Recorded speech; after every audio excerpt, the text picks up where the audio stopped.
All right. So here we go. At your leisure.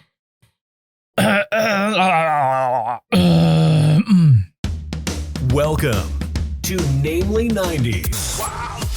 The podcast that takes you back to the time before smartphones, Google, and Y2K. Join your hosts as they relive the pop culture that shaped a generation and the parts that many people wish they could forget. Listen in to the conversation about how the decade defined those who spent their childhood there and how it shaped them as adults. So, turn down the grunge and dial up the internet. Let's get started. It's time for Namely 90s. That's right. You're listening to Namely 90s. My name's Andrew, and over there's Brandon. That's me. As usual, you can find us online at namely90s.com or on Twitter and Instagram at namely90s with a 90s. And if you'd like to watch a show on YouTube, head on over to namely90s.com/YouTube. Finally, if you'd like to support the show, go to patreon.com/namely90s, also with a 90s, to sign up for one of our support levels. Welcome back. Thank you. Thank you for having me back. Yes. You're one of our most popular guests here. As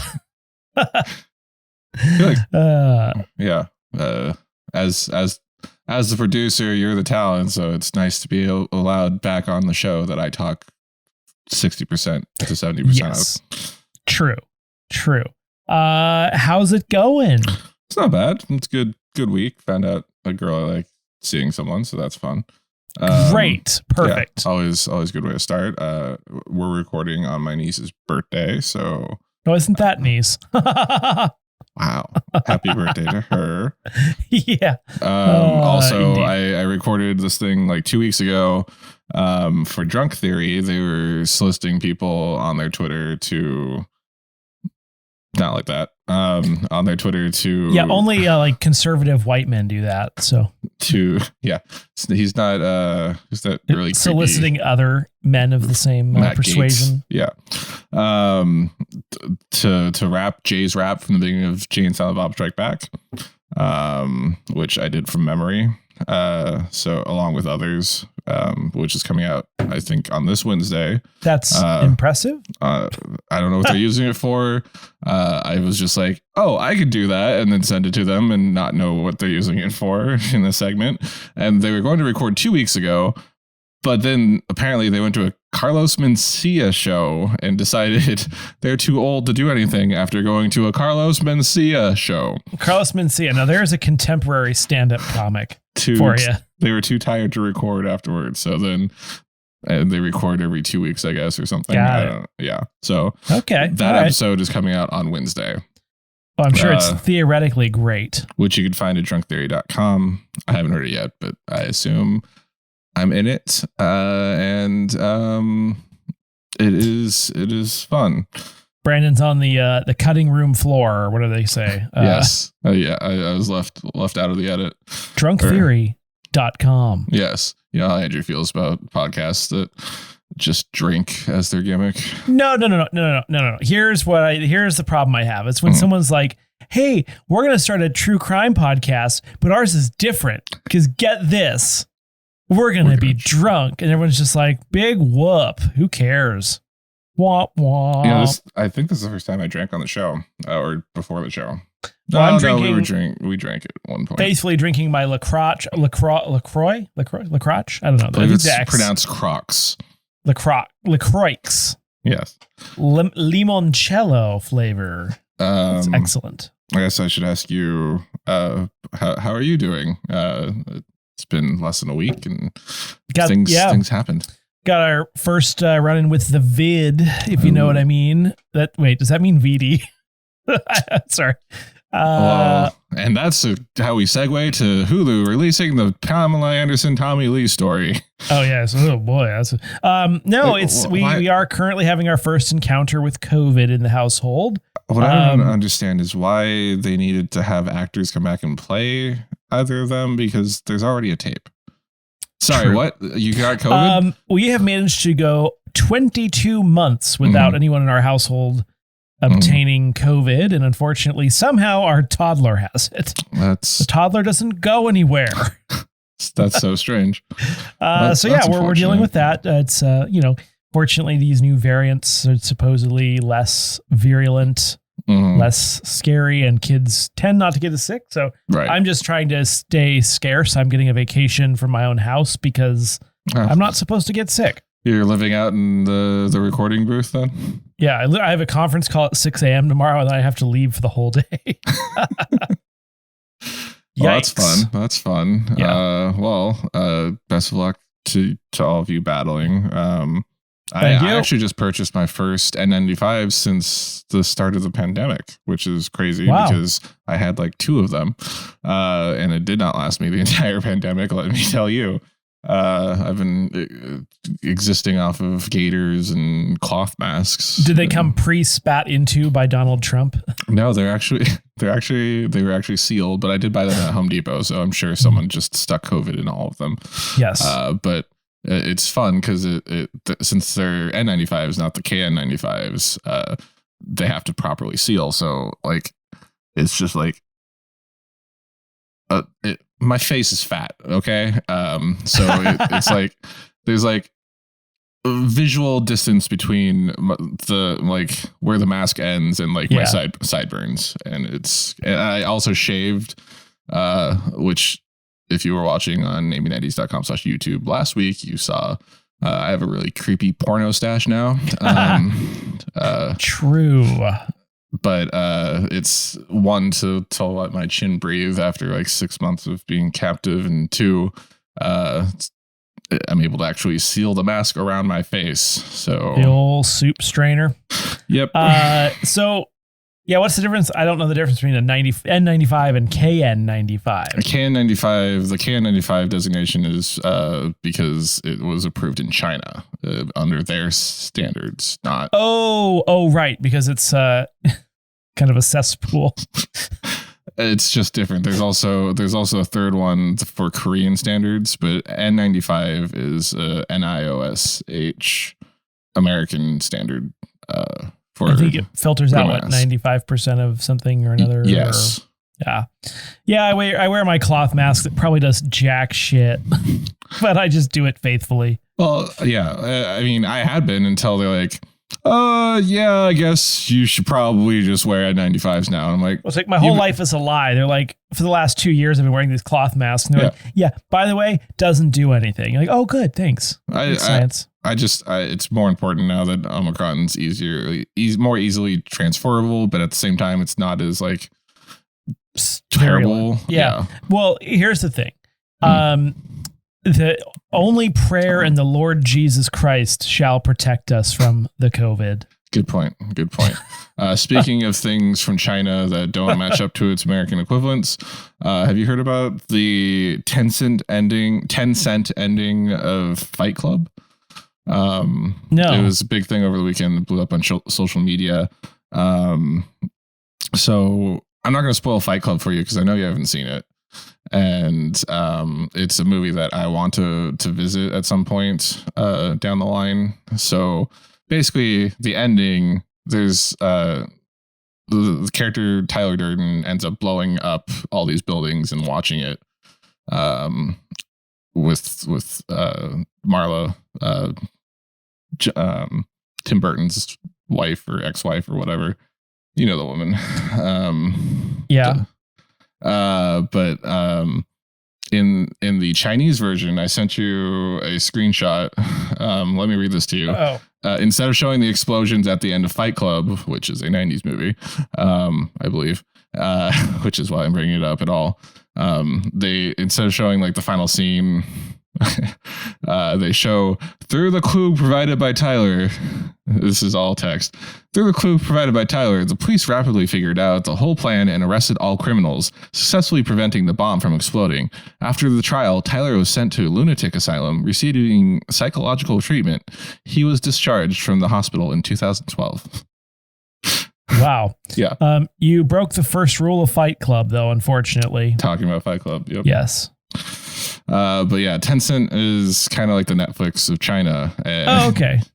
So I think you meant it was cheap. It was like cost 10 cents to make that ending card. Fair enough. But yeah, so that apparently there was like another Nick Cage movie that came out recently that they also had like an edited ending on. What was it Interesting. called? Yuri Olive confessed all the crimes officially charged against him in court and was sentenced to life imprisonment in the end, where Nick Cage is like a drug dealer or arms dealer or something. Death to capitalism, even though that's basically how our economy runs. Exactly. Yeah. No, it's if you see Fight Club, you'll understand why this is such a radical change from destroying the economy and letting anarchy reign. Yeah. So yeah, that's my intro. Wow. Yeah. It's fun. We're trying to start a hashtag 10 cent edits. If you have a 90s movie or any movie that you think is worth a re-edit for the Chinese government, let us know. I did Star Wars. Let me read that to you. I think I have it. Luke Skywalker, unable to make the shot because he turned off his targeting computer, dies along with the rest of the evil Rebel Alliance as the just and glorious Empire's Death Star destroys Yavin 4, putting an end to the Galactic Civil War and returning order to the galaxy. Yeah. Feel like that fit the theme. But hit us up on Twitter. Hashtag 10 cent edits. Tweet us your Twitter. At Name90s. The 90S. Okay, well, so what? Oh, January 1994. Now we're getting into the sweet spot. Oh, yes. Travel back with me, listeners, if you will, to January of 1994. On the 1st, it begins the International Year of Family, proclaimed by the United Nations General Assembly. Do you remember the International Year of Family in 1994? It sounds vaguely like an anti-gay thing, doesn't it? Was like the Council on American Families or whatever. Remember that thing that came up a while back? Yes. When they were saying like Murphy Brown couldn't be a single mom or whatever. That's fair. I don't know how you connected gay family to single mother, but I mean, I think back then they were like, if you didn't have a normal quote unquote normal family, then it was bad. Yes. Speaking of family, also on the 1st, Bill and Melinda Gates are married. Continuing on the 1st, Cesar Romero passes away. Do you know who Cesar Romero was? Actor. No clue. He was the Joker in the original Adam West Batman television series and movie we refer to as Batman 66. Okay. And he was apparently also in the original Ocean's 11 with Frank Sinatra, the one where it just kind of ends with them arrested or something. Okay. Also on the 1st, NAFTA, the North American Free Trade Agreement, is established. Oh, okay, very good. NAFTA. On the 6th, Nancy Kerrigan is attacked by Tonya Harding's bodyguard at the U.S. Female Figure Skating Championships in Detroit. We paid it off, people. We finally paid it off. I've been telling you, the figure skating champion for the last 3 or 4 episodes, it's paid off. Yeah. We got to it. And on the 7th, Tonya Harding wins the U.S. Female Figure Skating Championships. Wow. Which the attack, while Kerrigan was attacked, she was still able to I believe she was still picked for the U.S. team with Tonya Harding with that win. Wow. Yep. On the 12th, probably, Kyle Rayner is introduced as the new Green Lantern in Green Lantern Volume 3, number 48. Do you know what a Green Lantern is, Andrew? Is it? It's a comic thing. It is a comic thing. He's a DC. Is it DC? You are correct, sir. Yes. Can you tell me his power set? Something with like laser vision. I don't know. He has a green ring. Okay. It makes. Is he part of Captain Planet? Do you remember that terrible Ryan Reynolds superhero movie? I do, unfortunately, remember that. Yeah. Prior to Deadpool, that was Green Lantern. Ryan Reynolds has done some really bad movies. Yes. But some really good movies. He's done, I think Deadpool really justifies everything. Yeah. Oh, the one I really hate with him. Oh, it's that Six Underground movie. Have you tried it yet? No, is that the one with The Rock and Wonder Woman? That's Red Notice. I challenge you to watch the first 10 minutes of Six Underground. You're gonna hate it. It was so bad. Is that the one where he's like trying to be a serious action hero? Yeah, but it's kind of I'll watch most things. Like once I get it started, I will watch the movie. Mm-hmm. I was like, I have got to turn this off. It looked kind of good at first, and it was horrendous. Just saying. I will attempt the first 10 minutes of Six Underground challenge. Okay. Report back. Next week. You're going to love it. I guarantee it. On the 14th, Bill Clinton and Boris Yeltsin signed the Kremlin Accords. Okay. On the 19th, the Rock and Roll Hall of Fame inducts the band, The Grateful Dead, Elton John, Bob Marley, Rod Stewart, and John Lennon, among others. Also on the 19th, the Northridge earthquake, a 6.7 magnitude earthquake, hits the greater Los Angeles area, leaving 57 dead and over 8,700 people injured. Well, the flu kills more people every year, so it's not any worse than that. Just think of it as like a really small slice of COVID. Yeah. On the 24th, on an episode of Today on NBC, Bryant Gumbel asks Katie Couric the infamous question, "What is the internet anyways?" Or anyway, he did say anyway. We had a debate about this 2 weeks ago. Correct. What is the internet anyway? On the 25th, Michael Jackson is accused of molesting a 13-year-old boy and settles... Wow. Remember how you always say, why are you always cheerful when you say stuff like that? Yeah. Michael Jackson accused of molesting a 13... Wow. That one got Tone me. it down. That one got me. He settles civil lawsuit out of court.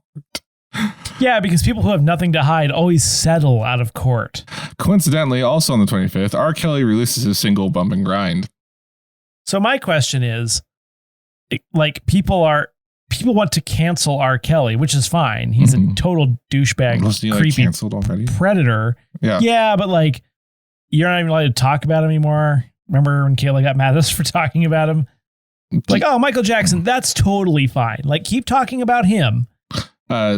Totally. Well, I mean, there's both sides of that. Like,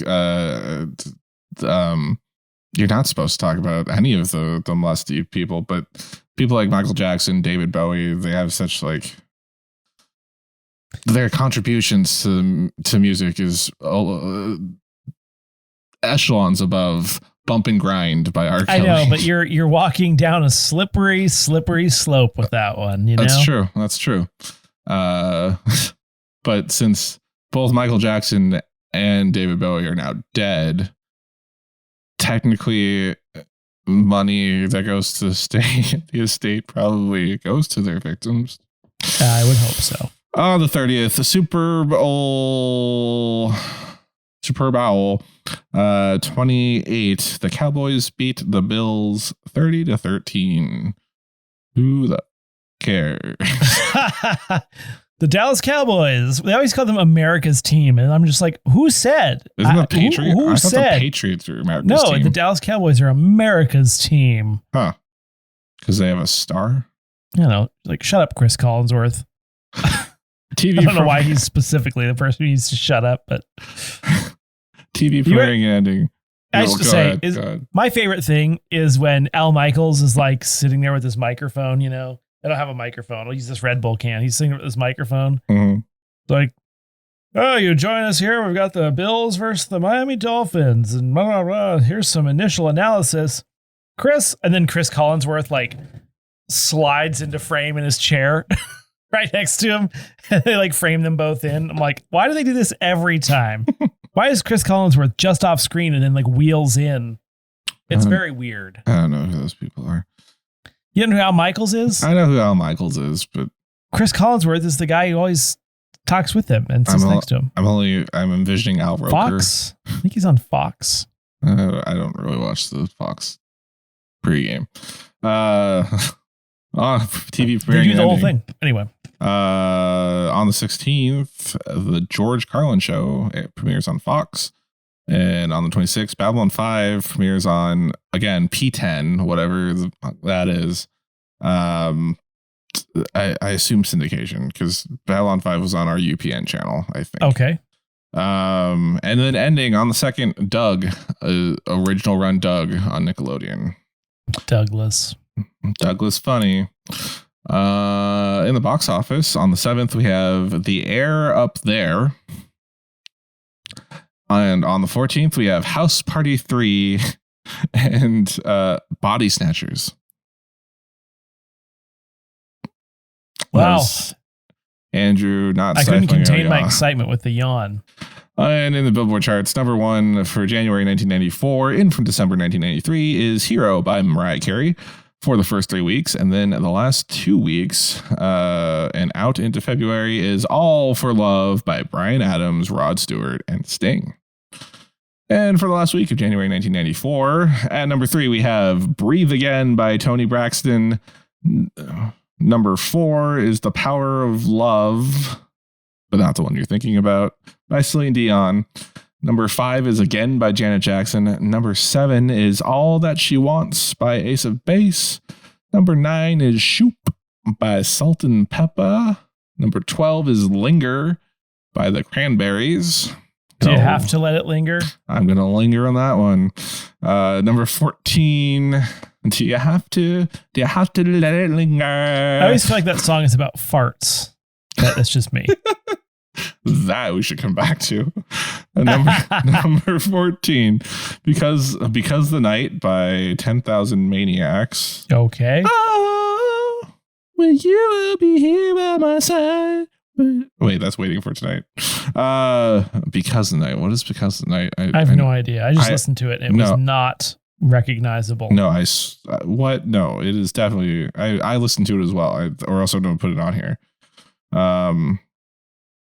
Number 16, The Sign by Ace of Base. Number 18, I Can See Clearly Now by Jimmy Cliff. I prefer the Anne Murray version. Thank you. Was that a cover? I have no idea. Number 21 is Whoop, parenthesis, There It Is by, close parenthesis, by Tag Team. Number 22 is What a Man by Salt and Pepper featuring En Vogue. Number 24 is Keep Ya Head Up by Tupac. And number 25 is What's My Name by Snoop Doggy Dogg, who is one of like 3 to 5 people in the Super Bowl halftime show this year. Did you know that Hugh Laurie's ringtone as House for a long time was What a Man by Salt and Peppa? I did not know that. Is that because he's in... No, he's in that Annie Lennox. He's in the music video for the Annie Lennox song. Yeah, from Walking on Glass. That Walking one. on glass. Broken glass. Okay, Yeah, now I'm going to toss it over to myself to give us the Namely 90s Minute for this week. Let's toss it off to Brandon.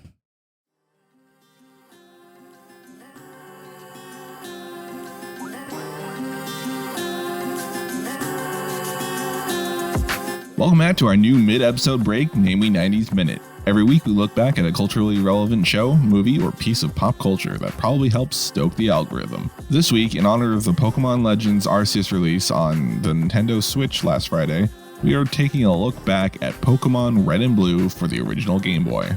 Pokemon Red and Blue was a role-playing video game created by Game Freak and released in North America on September 28, 1998 on the original Game Boy. Originally released as Pocket Monsters Red and Green in Japan in February of 1996, a blue version was released later that year with minor graphic improvements and glitch removals. The blue version became the framework that the international releases were based on, except they kept the game-exclusive Pokemon from Red and Green.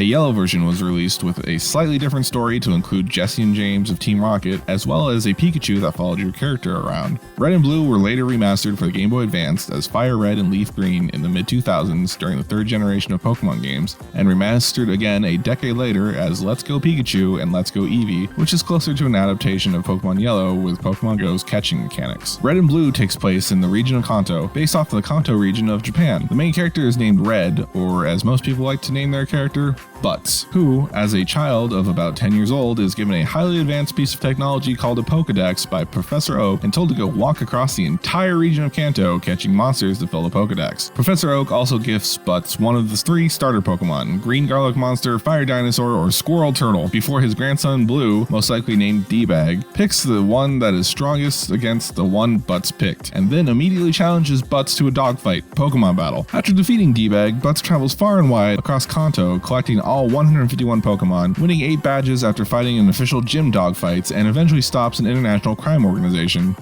with dogfighting. Finally, Butts challenges the Elite Four, the most powerful dogfighters in the region, beats them, as well as D-Bag one final time before Professor Oak comes in and calls his grandson a jerk before rolling the credits. And that's Pokemon Red and Blue in a Namely 90s minute. More or less. And now, back to the show. Andrew's not comfortable having had taken over the and now back to the show role. 1000. Anywhere you want to go? Yes, let's talk about how you've rewritten history. Tanya Harding kills Nancy Kerrigan. I don't think that's what you meant to write. No, I meant to write that. Okay. Tanya Harding attacks Nancy Kerrigan by way of her bodyguard. Yeah, Tanya Harding technically didn't even. The funny thing is, I read that, I was like, wait, she died? And then I read the whole thing to find out she didn't die. I was like, I didn't think she died. I mean, I thought he actually broke her knee, so it was illuminating to look back at it myself. Yes, on January 6, 1994, one day before the U.S. Figure Skating Championship, first ladies singles competition, Nancy Kerrigan was attacked in a corridor after a practice session at the Detroit Cobo Arena. Essentially, let's see, where's the important information? The assailant was Shane Stant. He was contracted to break Kerrigan's right knee. He turned himself into the FBI branch in Phoenix on the 14th. Stant and his uncle were hired by Derek Smith, by Harding's ex-husband. Oh, sorry. Stant and his uncle Derek Smith were hired by Harding's ex-husband Jeff Gillooly. I feel like Gillooly was like a joke. Was that in? It was in. That's Family Guy. Family Guy, yeah. Yeah, but wasn't it David Gillooly? He was just reading obituaries out of the paper, I think. And her bodyguard Sean Eckhart.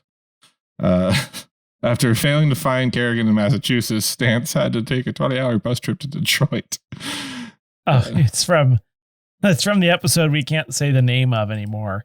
Oh, P and then a word. Oh, it's the vagina monologues joke. Oh, Dave Gillooly.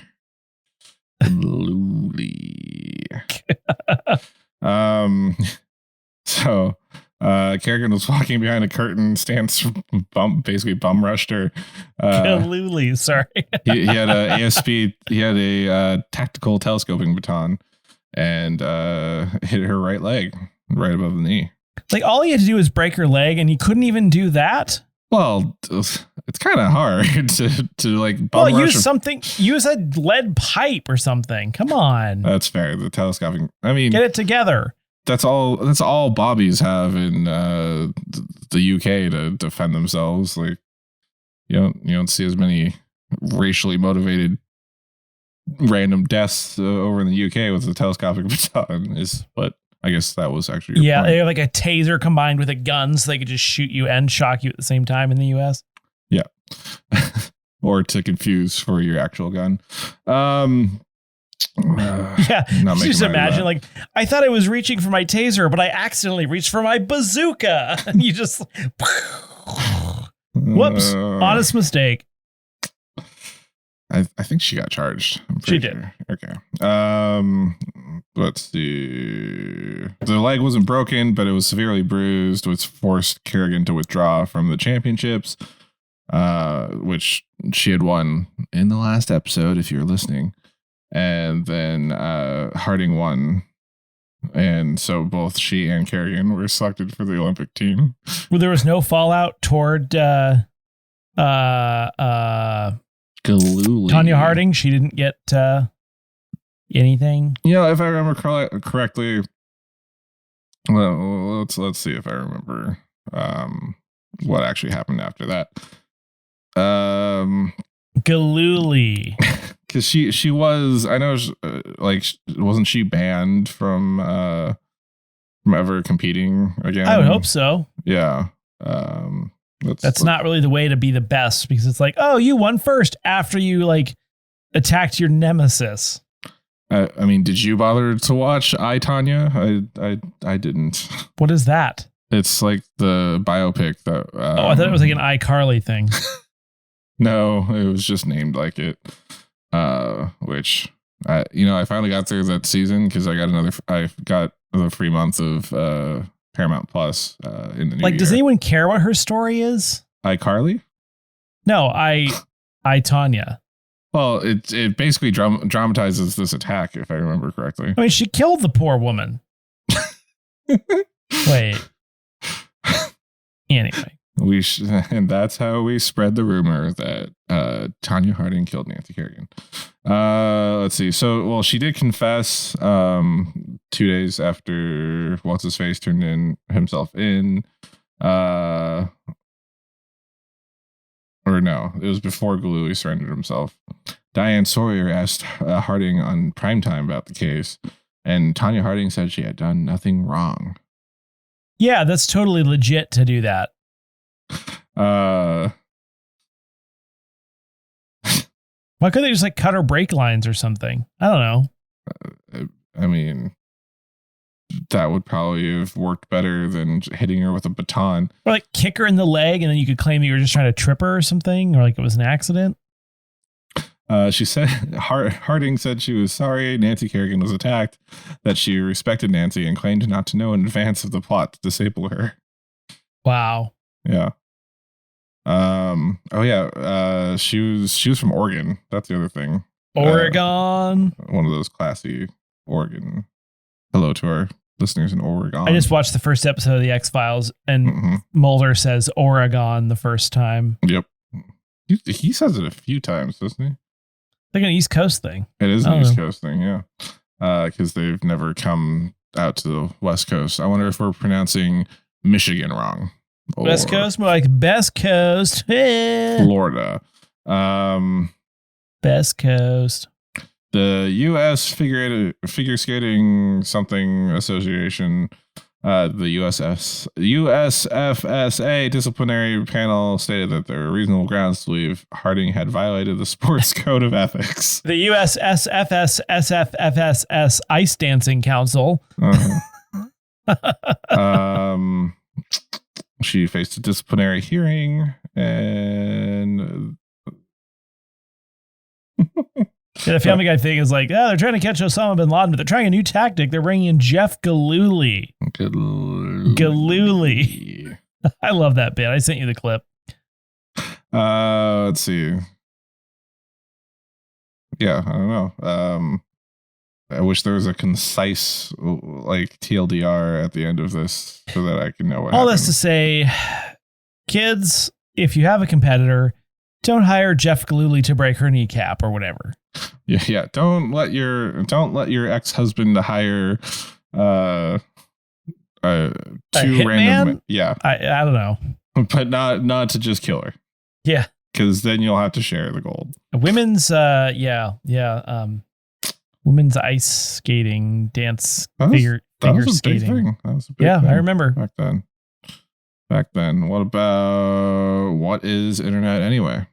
What is internet anyway? So I made us watch the clip again just to refresh ourselves, but it came up in a Super Bowl commercial a few years ago, didn't it? Did it? That clip? Yeah, they played it back. Well, let's be honest. they're not going to be super up to date on technology. In 1994, they were old then, like Bryant Gumbel and Katie Couric. You know what I mean? well, they were probably close to what our age is currently. They were old then. Okay, I'm sure people 10 years younger than them was like, oh yeah, internet. We love internet. Well, again, this was 1994. Like, this was January of 1994. So Windows 95 hadn't even released at this point. Yeah, but there were people like on listservs and IRC chats back then, man. True, but people with well, I don't want to go there. So not the modern public is what you're saying, right? Except for like really sad and lonely. But the thing is, nerds. like, I don't know.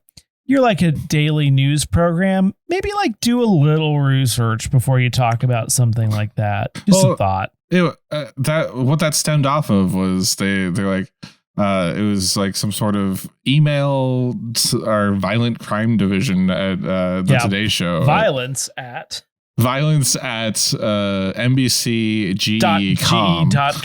So like that's so crazy that they had a subdomain and their ISP was General Electric. Right. What? Well, again, or they had servers. This was prior to, well, GE owns NBC Universal. Really? Yeah. Or somewhere in the hierarchy, GE owned NBC Universal at one point because they always made fun of that on 30 Rock. So that would make sense. But which I'd never put together until you just made fun of it for the right now. So now Comcast owns it, but you know. But who owns who owns GE is the question. Higher. And who owns both of those companies? The Lord Jesus Christ. But yeah, Katie Couric thought it was the about sign. Again, I believe she went to journalism school.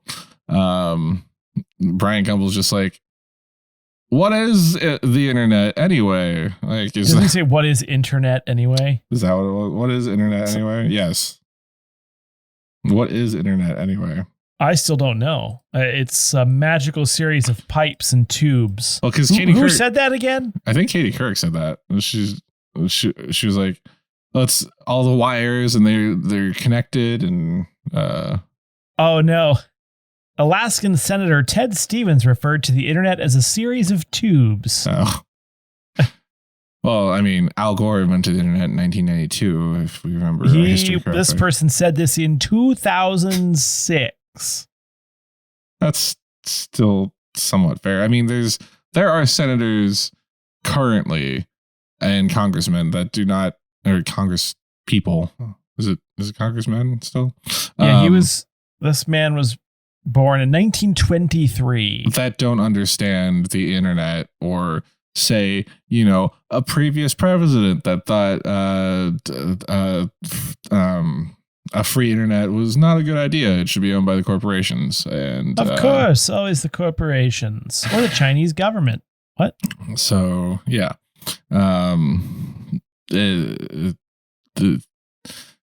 keep the internet free, people, or else you're not going to be able to hear people like us chatter on about things they know nothing about for 30 minutes. Speaking of things, well, do you have anything else about what is internet anyway? No, I just find it dumb. Anyway, carry on.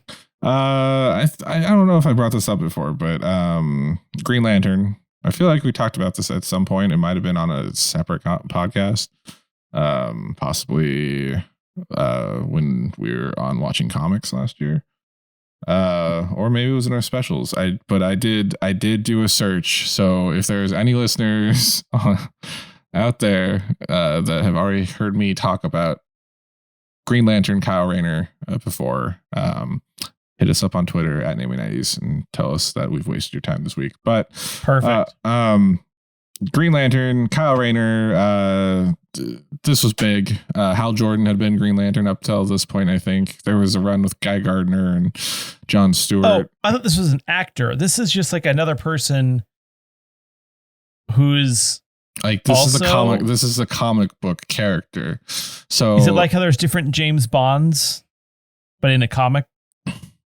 No, it's more like how when Superman died, there were like 4 other Superman guys that came and tried to replace him. This is in the comics, so it's like Okay.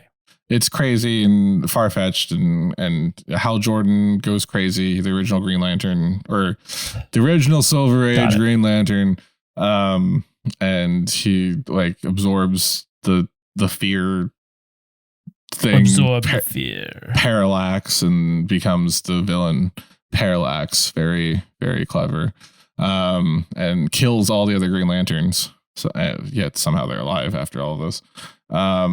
Is that where the internet term comes from? Parallax? Yeah. Parallax scrolling, I believe, has nothing to do with the villain Parallax. Well, now I need to know. Parallax, are you talking about Parallax error? Because Parallax scrolling is the like on Super Nintendo, how the background kind of... Oh, yeah, but that's also a thing in like web development. That makes sense. But yeah, Kyle Rayner becomes the last Green Lantern. Somehow there's a ring survives, and I very much remember going to visit my grandparents, and then asking to get this issue in the airport as we were flying to San Jose. So okay. I had this issue where Kyle Rayner becomes the new Green Lantern, and I had no idea what was going on. Like I was 5, I was watching like Super Friends, the 70s cartoon, and I was like, oh yeah, I like that Green Lantern guy. And then I pick up this comic book, everyone's dead. Oh dear. The Green Lantern that I knew from television, evil, and Kyle Rayner becomes a new Green Lantern, and I thought he was like, like me, because as a half Asian, you don't see a lot of black hair in superheroes, except for like Dean Bruce Wayne. Cain. Yeah, Bruce Wayne and Clark Kent for some reason are both white boys, but they don't look as Asian as Kyle Rayner. Kyle Rayner turns out he's half Hispanic, I think. Oh, learned that years later, but he was named after the character from the Terminator film. Oh, Kyle Reese. No, was Kyle Rayner? Kyle Reese. Anyway, I don't know. I really like this Green Lantern. He's down the line, he's my favorite superhero from the comics that stuck with me over the years. Although I haven't read comic books in a while, other than, yeah. Wait, aren't we supposed to be offended and call them graphic novels? I feel like to me personally, I feel like graphic novels are like the like Scott Pilgrim. That's a 6-part graphic novel series. Comic books themselves, like single issue comic books, those are comics. I just thought when you say comic book, people are like, actually they're graphic novels. Actually, you're a dork. I mean, I think the graphic novels are the like Watchmen or like The Dark Knight Returns or Rises or whatever the hell it's called. Like when it's like one big story in something that actually looks like a book, not like a comic, like a single issue of comic books. Like if there's 100 to 200 pages and it's not like a collected volume, I would call that a graphic novel. All right. If I was being a nerd, which I am. So, yeah, take that, nerds. I mean, I think it's because you have a history with it. Yeah, I have no idea. I've known nothing. I only know of the bad Ryan Reynolds version. Right. And then like that's Hal Jordan. There's also a CW version with the guy who I think is now in This Is Us, maybe. Is he in This Is Us? So the character John Diggle becomes the Green Lantern at the end of the series Arrow, or at least we think I'm he thinking does. of Arrow. Yeah. That's the guy. Oh, you're actually thinking of Green Arrow? Yes. Okay. No. They're too similar. I think it's that guy. Wait, Stephen Amell? Well, John Diggle is black, so... No, it's not that one then. Okay, so Stephen Amell is in This Is Us. No, it's not who that I'm talking about. I'm talking about Justin Hartley. Who played... He's in something else. Justin Hartley was... He was in Arrow, I want to say. Oh yeah, he was in Smallville. Oh, he was in Smallville. That's where I know He was Green it Arrow from. in Smallville. Yeah, okay, that makes sense. Speaking of which, I just finished my rewatch, and then I read all of season 11, which are the comics continuation of Smallville, except he's actually Superman, which I got bored of during its original run, so had to be a completionist this time. Of course. How is Justin Hartley on This Is Us? Because Arrow is, or well, not Arrow, This Is Us is Smallville. Critically acclaimed, and That he's in doesn't mean 93 episodes, and I think he's good. I don't know. I don't watch a lot of it. Okay, just wondering. Like, I liked him as an actor, but they didn't write him well because, like, he would be there, and then they would be like, "Oh, we don't need his character for a year," and then like his character started dating one of the series regulars, and then the series regular was like, "Oh, I don't need to be in the 10th final season because I'm going to brainwash women into my sex cult." What? Oh, you know about that? Well, I'll tell you about it later, but the TLDR is the actress who played Chloe Sullivan ended up getting recruited into Nexium, which is like this high... Nexium. I know of Nexium through the podcast, My Favorite Murder. Yes. So, and What's Wrong with Them just did an episode on it last week as well. Our friend Adair. But that's it for this week's edition of Namely 90s. Remember, you can find new episodes out every Monday. Check the description. Check the episode description for this week's supplemental Spotify playlist curated by yours truly. Find us on Twitter and Instagram at Namely90s with a 90s, or find our personal accounts at Bishwitty and at Namely Andrew, and tell us what you want us to talk about on future episodes. If you'd like to support the show, please check out our Patreon at patreon.com/Namely90s, also with a 90s. Finally, you can also contact us through our website, Namely90s.com. Please subscribe to us on Apple Podcasts, Stitcher, Google Podcasts, Spotify, YouTube, Nexium, Deezer. No, not Nexium. Deezer. TuneIn, iHeart, Good Pods, and wherever you get your podcasts from. I'm Brandon. That's Andrew, and we will catch you next time.